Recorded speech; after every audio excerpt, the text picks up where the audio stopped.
चलो देखो यहाँ पर इसमें इसमें जो हम लोग पढ़ेंगे ना, ये इस चैप्टर में मतलब इस अभी जो क्लास चल रहा है इसमें पूरा एनसीईआरटी जितना तक पढ़ा दिए हैं वो भी इसमें घिंचाएगा। वो कौन क्लास है? इसमें 6 है, 7 है, 8 भी होगा, 9th भी होगा, 10th भी होगा, और 1 शॉट में ही हो जाएगा। ठीक है ना, 1 शॉट में ही हो जाएगा। करने चाहेंगे तो, नहीं तो खिंचाएगा लंबा। ठीक ना, 2-3 घंटा लगेगा ख़त्म होने में। देख लो, ये तो हम लोग पढ़े थे, कार्बोहाइड्रेट भोजन के घटक पढ़े थे ना, भोजन घटक पढ़े थे। तो हम लोग भोजन घटक जो कार्बोहाइड्रेट को चेक कैसे करते थे किसी वस्तु में या किसी पदार्थ में कि उसमें कार्बोहाइड्रेट कितना है, किससे चेक करते थे? आयोडीन से चेक करते थे। किससे करते थे चेक? आयोडीन से। आज जब चेक करते थे तो उसका रंग कैसा हो जाता था? नीला काला रंग। जब हम चेक करते थे, डालते थे आयोडीन का जो भुरभुरा जो डालते थे उस पर कोई भी पदार्थ पे, तो रंग हो जाता था नीला काला। ठीक है, ब्लू ब्लैक। और वही बोला 1 ग्राम कार्बोहाइड्रेट से हमको कितना ऊर्जा मिलता है? 1 ग्राम जो है, हाँ 1 ग्राम कार्बोहाइड्रेट से हमको 4.2 कैलोरी का शक्ति मतलब ऊर्जा मिलता है। और अब प्रोटीन का किससे करते थे? प्रोटीन का जो परीक्षण करते थे हम वो चेक करते थे कि उसमें कितना प्रोटीन है, वो कॉपर सल्फेट से करते थे। किससे? कॉपर सल्फेट से, CuSO4 से, कॉपर सल्फेट। और जब चेक करते थे तो रंग कैसा हो जाता था उसका? बैगनी रंग। किसी भी पदार्थ में कॉपर सल्फेट मिला देंगे और रंग उसका बैगनी होने लगा तो समझना उसमें क्या है? प्रोटीन है। ठीक ना। 1 ग्राम प्रोटीन में, ध्यान से समझना, 1 ग्राम प्रोटीन में कितना कैलोरी ऊर्जा प्राप्त होता है? 4.1। हाँ 4.1। 4.1 जो ऊर्जा प्राप्त होता है ना, तो ऊर्जा को हम तो कैलोरी में ज्ञात करते हैं। किसमें? कैलोरी में। ठीक। अब प्रोटीन की कमी से कौन सा रोग होता है? मरस्मस। भूल गया? मरस्मस और क्वाइसियर, क्वाइसी और कोर, यही दोनों बीमारी होता है। 1 ग्राम वसा में कितना कैलोरी ऊर्जा मिलता है? 9.2 कैलोरी ऊर्जा मिलता है। 1 ग्राम वसा में बोलेंगे तो 9.2 कैलोरी ऊर्जा मिलता है। तो इसलिए सबसे ज़्यादा ऊर्जा किसमें मिलता है? वसा में।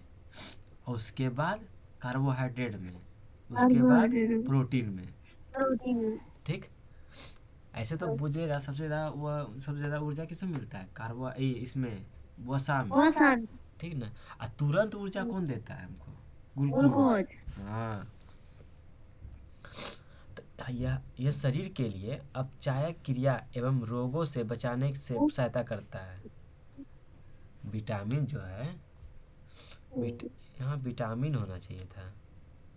विटामिन जो है अपचायक क्रिया तथा रोगों से बचने के लिए, और देखो ये जो है शरीर के लिए अपचायक एवं रोगों से बचने की सहायता करता है। कौन? कार्बोहाइड्रेट।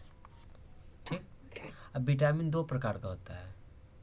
यहाँ लिखाना चाहिए जो था ना, विटामिन जो है हमको अपचायक और रोगों से बचने के लिए नहीं बोलते हैं। हमसे विटामिन किस काम में आता है? रोगों से बचने के लिए नहीं विटामिन काम करते हैं। विटामिन कमी होने लगता है तो हमको रोग होने लगता है। यहाँ थोड़ा सा गड़बड़ा गया, यहाँ बोलना चाहिए विटामिन शरीर के लिए, हाँ विटामिन जो है शरीर के लिए अपचायक क्रिया एवं रोगों से बचने के लिए सहायता करता है। अब विटामिन 2 प्रकार का होता है। एक जल में घुलनशील होता है, एक वसा में घुलनशील होता है। अब बोलेंगे जल में कौन घुलनशील होता है? BC। और वसा में एडेक।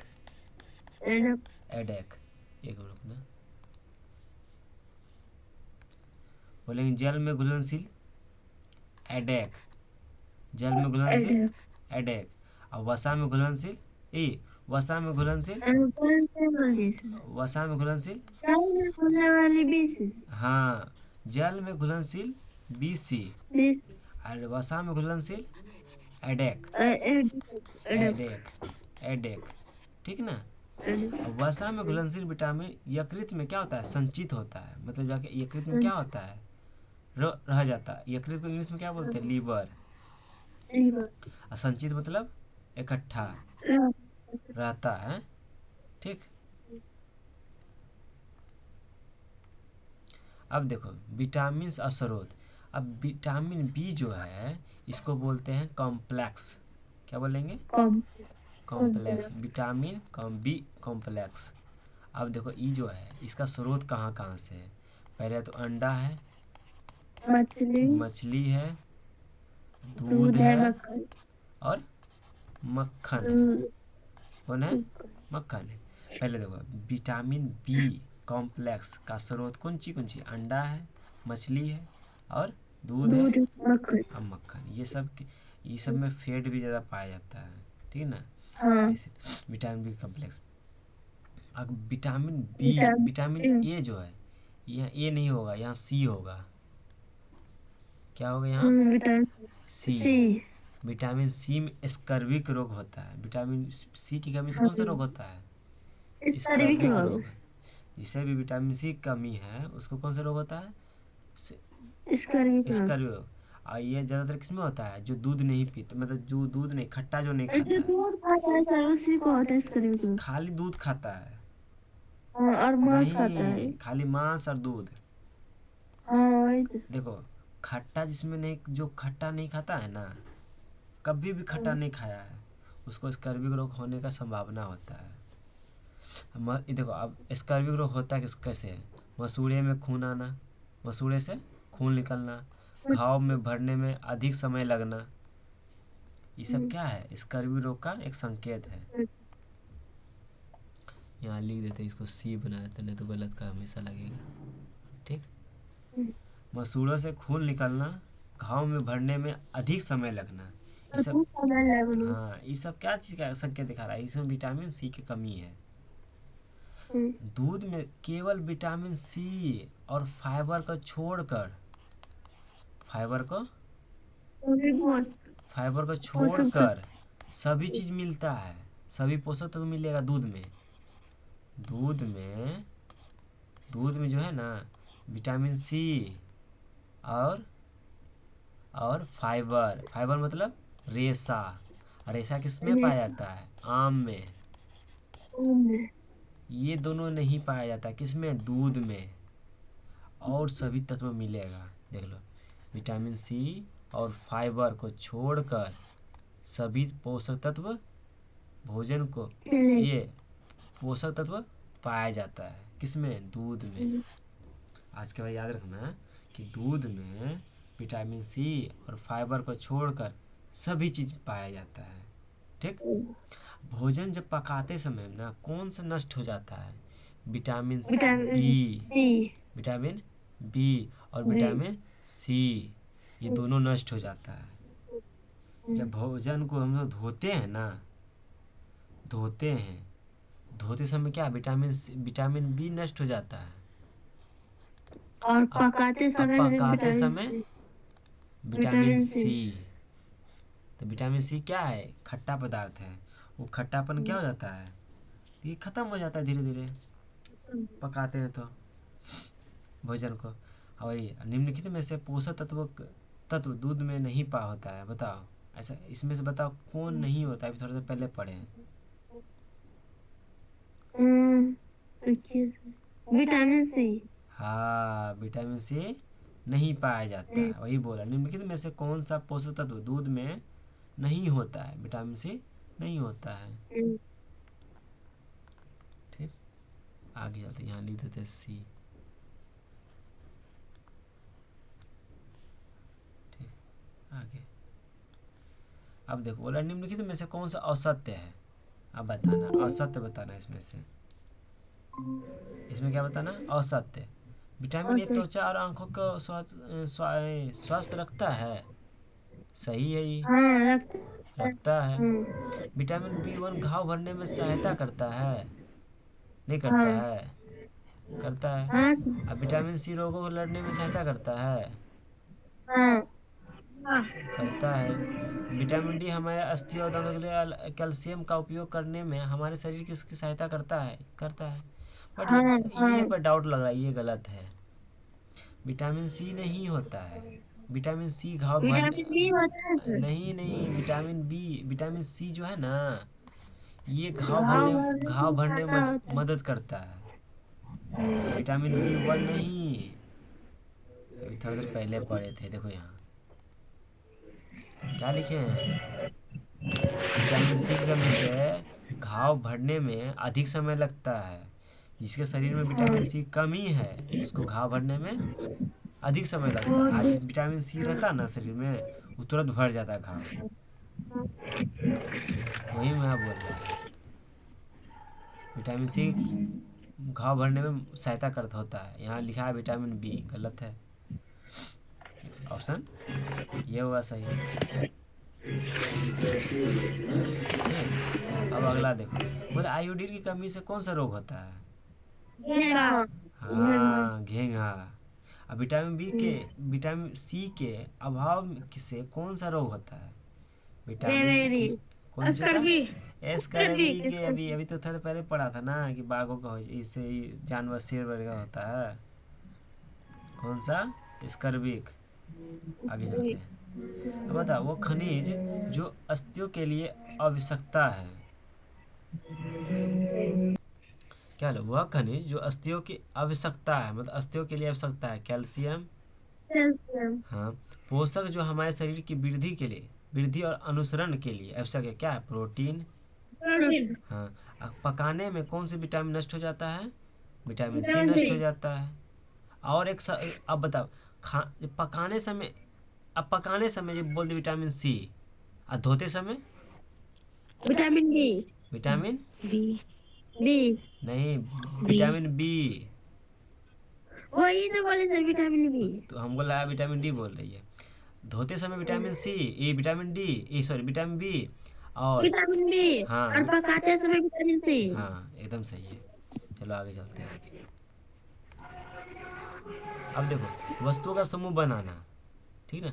पानी और तेल का मिश्रण क्या कहलाता है। विषमांगी। विश्व। देखो, जो मिल जाए मतलब एक दूसरे में वो समांगी, और जो एक दूसरे में विश्वांगी। ना मिले उसमें विषमांगी। ठीक। जो एक दूसरे को ना मिले समांगीन सर। अरे जैसे कि पानी है और चीनी है। चीनी। पानी चीनी मिल जाएगा, ये समांगी है। समांगी। समांगी।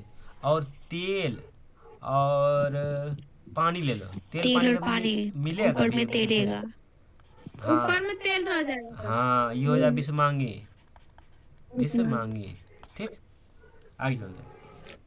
आपको निम्नलिखित पदार्थ का प्रदान दिया गया है, मतलब निम्नलिखित पदार्थ प्रदान किया जाता है। आप देखो, आवर्धक लेंस है, इसको बोलते हैं मैग्नीफाइंग मैग्नीफाइंग ग्लास। ग्लास। दर्पण दिया हुआ है। स्टेनलेस स्टील प्लेट दिया हुआ है। कांच का गिलास दिया हुआ है। अब बोल रहा है, उपयुक्त पदार्थ में से आप किस पदार्थ को पारदर्शी के रूप में पहचानेंगे। देखो, पारदर्शी वर्ड आ गया है। ये पारदर्शी वर्ड जो है, पारदर्शी जो है, आर पार दिखता है। क्या कांच का ग्लास। आर पार। अब बताओ, देख के बताओ, आर पार देखने वाला कौन कौन है। कांच का ग्लास। कांच का गिलास, ये ठीक है। और बताओ, दर्पण, दर्पण कत्ता भी नहीं है। स्टेनलेस नहीं ग्लास, सर। ये कत्ता भी नहीं है। और ये आवर्धक लेंस, मतलब चश्मा में जो लगाया जाता है वो, और जो दूरबीन सब में लगाया था वो। एक और चार, देखो ऑप्शन में कहाँ एक चार। डी। सी। नहीं नहीं डी नहीं। सी में। एक और चार, ठीक ना। देखो, इन जो लेंस होता है ना, लेंस कैसा होता है, कुछ इस प्रकार होता है लेंस। और कांच का गिलास कैसा होता है, ये जो बना रहता है कांच का गिलास, आर पार देख सकते हैं ना। इसमें लेंस रहता है, जो चश्मा मेरा है लेंस का है, आर पार दिख रहा है। बट अगर स्टीनलेस गिलास दे, स्टीनलेस स्टील प्लेट दे देगा तुमको, स्टील का प्लेट दे देगा, तो आर पार देख पाएगा नहीं। और दर्पण दे देगा तुमको, आईना जो तुम देखते हैं एक ही तरफ से हम देखते हैं कि आर पार दिखता है। नहीं। चलो आगे देखते हैं।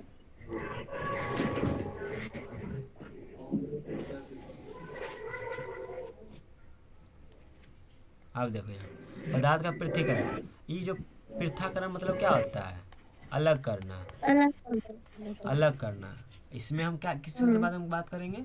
अनाज को अलग करना, पानी को शुद्धिकरण करना, पेट्रोल को और शुद्धिकरण करना। ठीक है ना? सबसे बता हमको देते हैं। समझा रहे हैं। निस्यंदन जो है ये इसका उपयोग कैसे है करते हैं? विभिन्न प्रकार के माध्यम का उपयोग करके उसको शुद्धि किया जाता है, मतलब शुद्ध किया जाता है। जैसे पानी का भूमि में प्रवेश करना। अब देखो पानी यहाँ पर है, यहाँ पानी इकट्ठा रखा हुआ है। ठीक देख रहा है ना? देख रहा है जी? धीरे धीरे हाँ क्या कर रहा है, पानी नीचे जा रहा है, जमीन की तरफ में जा रहा है। यही तुम्हारा जो शुद्धिकरण हो रहा है ना, यही एक तरह का निस्यंदन है। अब यहाँ गंदा पानी है, जैसा भी है, या अब ले लो चाय छकनी ले लो। चाय जो छाँकते हैं तो भी तरह से चाय चाय के ऊपर में क्या रह जाता है? चाय पत्ती रह जाता है, पानी नीचे गिर जाता है उसका, तो वो भी हो गया। घी, गंदा पानी का शुद्धिकरण, ये सब क्या है? निस्यंदन है। भूमि पे पानी है, वो नीचे जा रहा है धीरे धीरे, जमीन के तर में जा रहा है, तो क्या कहलाएगा? ये कौन सा तुम्हारा शुद्धिकरण हो रहा है?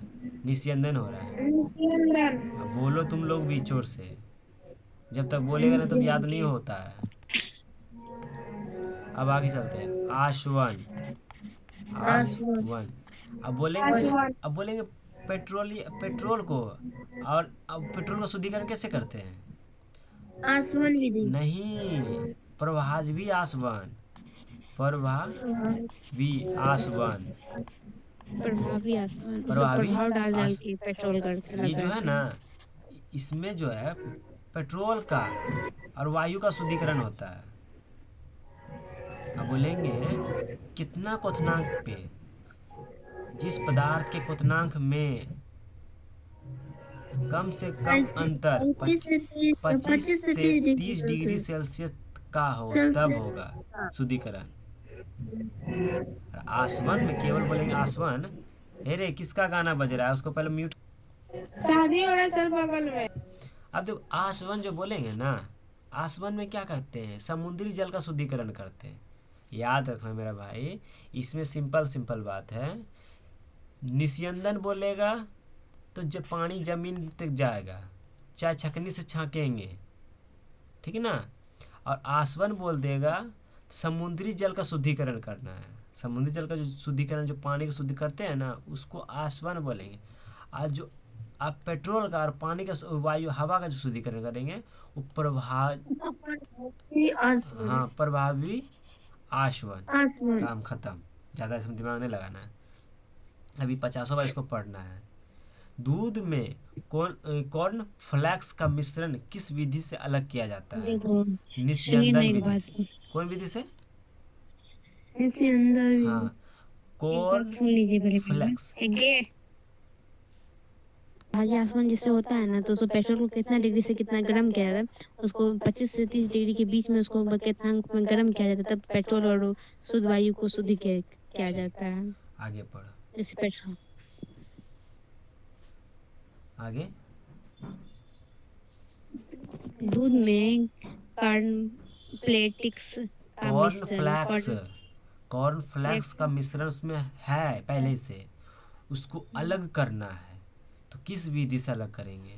निस्यंदन विधि से। इसके अंदर ठीक ना? ज़्यादा डोज नहीं देना है। बर्फ या ठंडा पानी के गिलास के बाहर, एक गिलास है, इसके बाहर में क्या आ जाता है? ठंडा पानी आ जाता है, मतलब बुलबुला आ जाता है। किसके वजह से? बूंदा बूंदा जो बन जाता है, किसके कारण? संघनन के, वायुमंडलीय जलवाष्प का संघनन के कारण होता है। सीधा बोलना है, संघनन। क्या बोलेंगे? संघनन के कारण ही गिलास के बाहरी परत में बुलबुला बैठ जाता है। ठीक। आगे क्वेश्चन है कि समुद्री जल से नमक प्राप्त करने की प्रक्रिया को क्या कहते हैं? हाँ, निस्यंदन। अभी तुरंत ना बोले थे, समुद्री जल का शुद्धिकरण हाँ आसवन है। निस्यंद क्या होता है? निस्यंदन होता है रे। इसमें दिया तो निस्यंदन ही होगा। ये हो- जब पानी को यहाँ पे समुंदर है, समुंदर के ऊपर पानी है, पानी को जब उड़ाएंगे तभी ना मेरा नमक निकलेगा। अब पानी की जब उड़ाने की तो विधि, वो वाष्पीकरण हो जाएगा हाँ सर, तो वाष्पीकरण वाष्पीकरण ना होगा। वाष्पीकरण दिखिए ना रहा था, छिपा हुआ था। दिख रहा है सर। हाँ, जब देखो कोई भी ठोस पदार्थ है, उसके ऊपर पानी है, पानी को उड़ा देंगे तब ना हमको जो पदार्थ मिल जाएगा। तो जब पानी को उड़ाएंगे किस विधि से? वाष्पीकरण विधि से। वाष्पीकरण। बस आगे चलते हैं।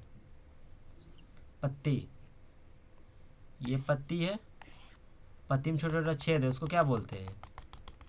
बोलते हैं सर। रंध्र बोलते हैं। हाँ, ठीक। और ये लाइन है, इसको क्या बोलते हैं?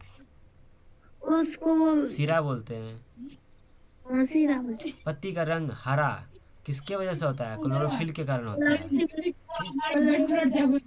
अब क्लोरोफिल का मुख्य घटक क्या है? Magnesium, Mg। क्या है? Mg। पत्ती पत्ती में प्रकाश संश्लेषण की क्रिया होती है। पत्ती में क्या होता है? प्रकाश संश्लेषण की क्रिया होती है। आयु बताना है कि पेड़ पौधा या पत्ती प्रकाश से कितना प्रतिशत प्रकाश लेता है? केवल 1%। केवल कितना? 1% प्रकाश लेता है। पत्ती को पौधे का रसोई घर भी कहा जाता है, इसी को रसोई घर कहते हैं। पेड़ के पास पत्ती नहीं मिला ना तो भोजन नहीं बना पाएगा, इसलिए इसी को रसोई घर कहते हैं। पत्ती के रंध्र से जलवाष्प की हानि वाष्प उत्सर्जन कहलाता है।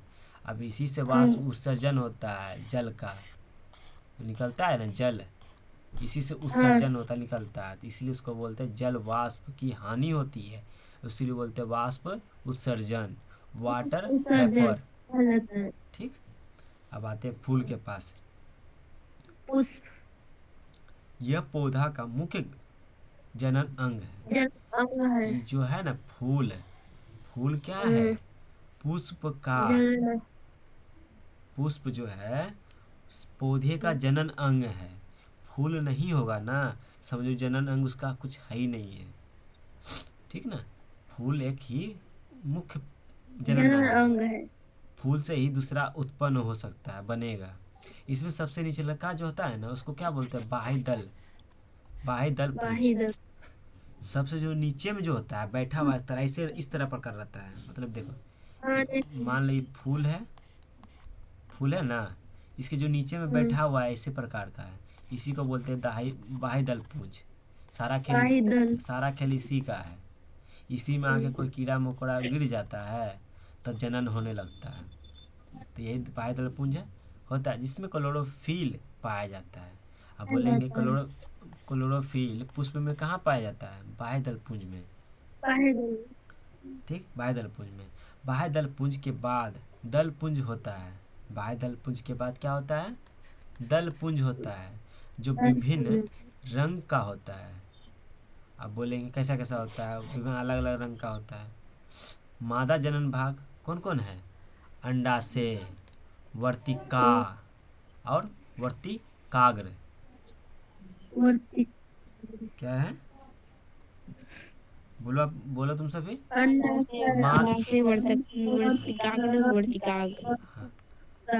ऐसा ही चैप्टर है ना, जब तक खुद से नहीं बोलेगा ना तो याद भी नहीं होगा। मादा, मादा का जो जनन अंग है कौन कौन है? अंडाशय है, अंडाशय तो याद हो जाएगा, कंफर्म है। ये वर्तिकाग्र कभी याद नहीं होता जल्दी बच्चा को। वर्तिकाग्र और वर्तिकाग्र, वर्तिका और वर्तिकाग्र, ये दो याद कर लेना। ठीक ना। अब नर मतलब नर जनन अंग कौन सा है? पुंकेसर और पुमंग।